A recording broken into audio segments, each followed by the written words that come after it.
তো সপ্তম শ্রেণীর শিক্ষার্থীরা আজকে যা বলছে অনুশীলনী 6 নম্বর অঙ্কের সমাধানে বলছে সমহর বিশিষ্ট ভগ্নাংশে রূপান্তরের পর লবের উপাদানগুলো তুলনা করে তুমি যে 5 নং কাজের সাথে কোনো সম্পর্ক নির্ণয় করতে পারো কিনা এটা দেখার জন্য বলছি।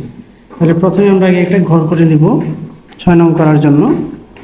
প্রথমে আমরা ঘরটা করব, পরে এখানে ভগ্নাংশগুলো আমরা লিখে দিব, যে যে ভগ্নাংশ সেই ভগ্নাংশগুলো লিখবো। তাহলে প্রথম ভগ্নাংশটা ছিল হচ্ছে 5/1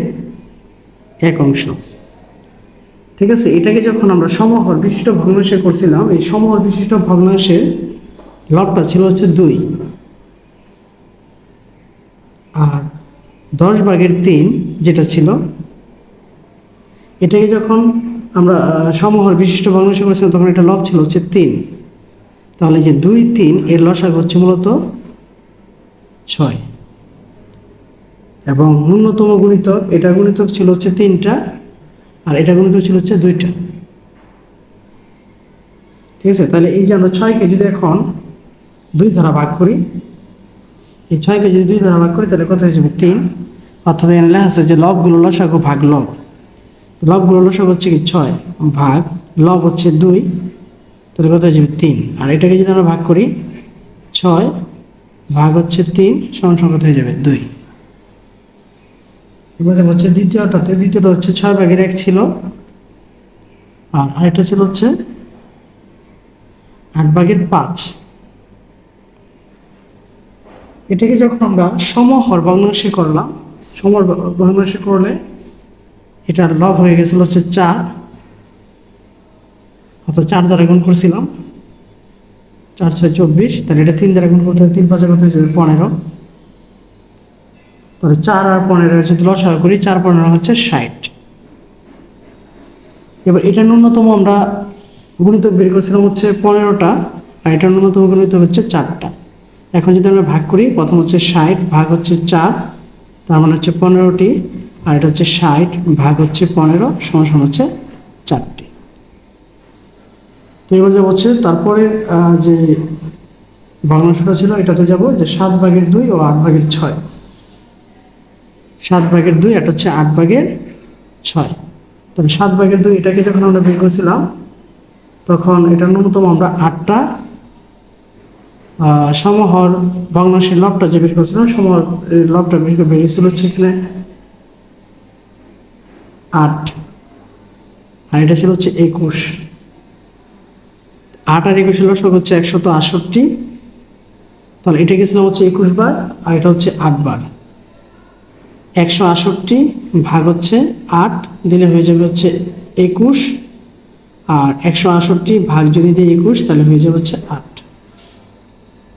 এবার তারপরে ভগ্নাংশ যাব, তারপরে ভগ্নাংশটা হচ্ছে 7/1 এবং 11/1। তাহলে 7/1 যেটা আছে এটাকে আমরা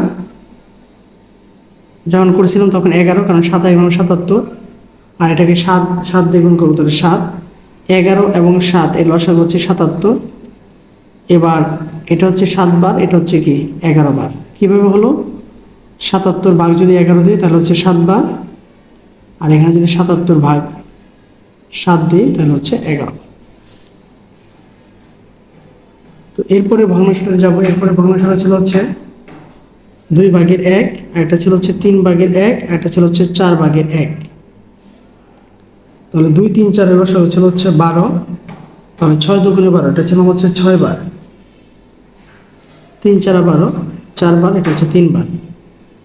তাহলে যে 6 4 3 এর লসাগুলো হচ্ছে 12। 6 4 এবং 3 এর লসাগু হচ্ছে 12। তাহলে 6 2 12, ঠিক আছে। তাহলে এখানে হয়ে যাবে 2, 3 4 12, এখানে হয়ে যাবে 3, এখানে হয়ে যাবে হচ্ছে 4। অর্থাৎ 12 6 দ্বারা ভাগ করলে হচ্ছে 2, 12কে যদি 4 দ্বারা ভাগ করে তাহলে 3, 12কে যদি 3 দ্বারা ভাগ করে তাহলে হচ্ছে 4। তাহলে এটা আবার এখানে দেখাই দিব, 12/6 হচ্ছে 12/4 সমান 3, আর এটা হচ্ছে 12/3 সমান হচ্ছে 4।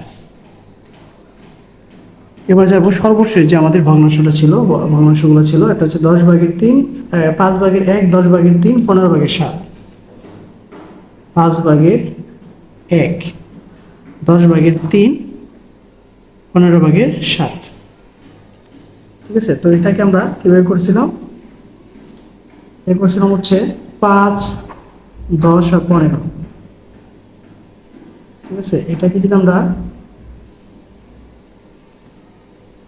5, 10 এবং 15 এই যদি লসাগু করি, তে 5, 10, 15 এর যদি লসাগু করি তাহলে হচ্ছে 126।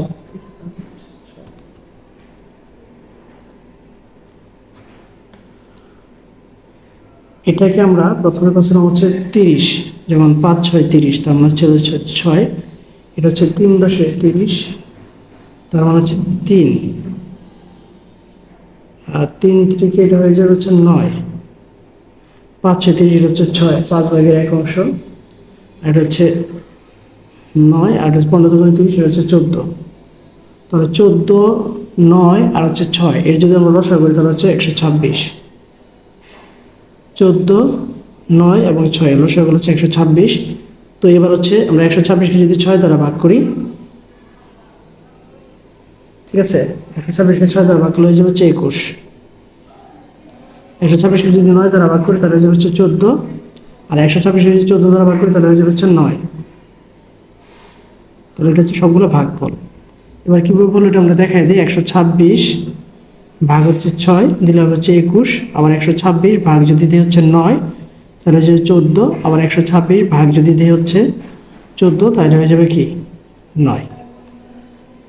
তো প্রিয় শিক্ষার্থীরা এবং যারা ভিডিওটা দেখছিলেন, এই ছিল হচ্ছে ভগ্নাংশের লসাগু গসাগুর অধ্যায়ের অনুশীলনী 6 নম্বর অঙ্কের সমাধান।